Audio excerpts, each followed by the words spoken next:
हरियाणा के स्वास्थ्य मंत्री अनिल विज, जिन्होंने हाल ही में भारत बायोटेक की वैक्सीन लगवाई थी, उनकी कोरोना रिपोर्ट पॉजिटिव आई है। इस बात को सुनकर आप सोच रहे होंगे कि इसमें नया क्या है। देश में ज्यादातर लोग कोरोना पॉजिटिव हैं, तो अनिल विज पर हल्ला क्यों? दरअसल हल्ला इस बात का नहीं है कि वो पॉजिटिव कैसे हुए। हल्ला तो इस बात का है कि वैक्सीन लगने के बाद भी अनिल विज कोरोना पॉजिटिव कैसे हो गए। दरअसल पिछले 20 तारीख को हरियाणा के गृह मंत्री अनिल विज भारत बायोटेक की ओर से बनाई गई कोरोना वैक्सीन के ट्रायल के दौरान ही टीका लगवा लिया था। लेकिन टीका लेने के 15 दिन बाद ही हरियाणा के गृह और स्वास्थ्य मंत्री अनिल विज की कोरोना रिपोर्ट पॉजिटिव आने के बाद लोग हैरान हैं। साथ ही वैक्सीन के असर को लेकर तमाम तरह के सवाल उठ रहे हैं कि आखिर ये कैसे हो गया। सवाल ये भी था कि क्या वैक्सीन की वजह से ही अनिल विज पॉजिटिव हुए या फिर कोई और कारण था। इस सवाल के जवाब में डॉक्टर्स कहते हैं कि अनिल विज की कोरोना रिपोर्ट पॉजिटिव आई है, इसमें कोई अचरज की बात नहीं है। इसके लिए वैक्सीन पर सवाल उठाना सही नहीं है। All India institute of medical sciences यानी एम्स के पूर्व निदेशक MC मिश्रा कहते हैं कि अनिल विज ने 20 नवंबर को वैक्सीन के ट्रायल के दौरान वैक्सीन ली थी और अब उनकी रिपोर्ट कोविड पॉजिटिव है। इसके पीछे 2 वजह हो सकती है।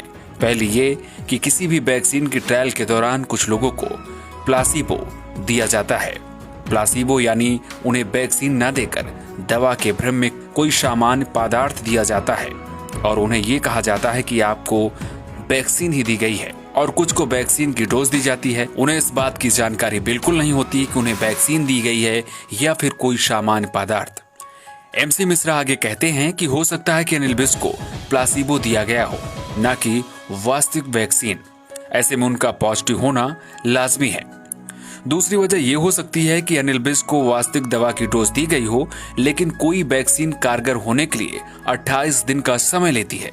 28 दिन के दौरान शरीर में एंटीबॉडीज बनती है। ऐसे में अनिल विज को वैक्सीन लिए हुए अभी महज 15 दिन ही हुए हैं। इस दौरान उनके शरीर में अभी एंटीबॉडीज नहीं बनी है और वे संक्रमण की चपेट में आ गए। डॉक्टर्स ये मानते हैं कि कोई भी वैक्सीन 15 दिन में कारगर नहीं होती। ऐसे में अभी वैक्सीन पर सवाल उठाना सही नहीं है। ऐसा होना बहुत हद तक संभव है और इसमें किसी भी वैक्सीन की क्षमता पर सवाल नहीं उठाया जा सकता है। हालांकि ये पूरा मामला जब गरमाया तो भारत बायोटेक भी सामने आई और अपनी तरफ से सफाई दी। भारत बायोटेक ने बयान जारी कर कहा है कि कोरोना की वैक्सीन के 2 ट्रायल का शेड्यूल है।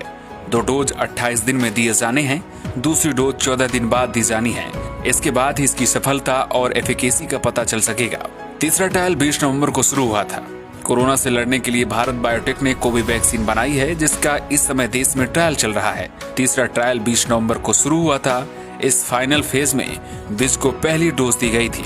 उन्हें कोवैक्सीन की दूसरी डोज 28 दिन बाद दी जानी थी, लेकिन इसके पहले ही उनकी कोरोना रिपोर्ट पॉजिटिव आ चुकी है।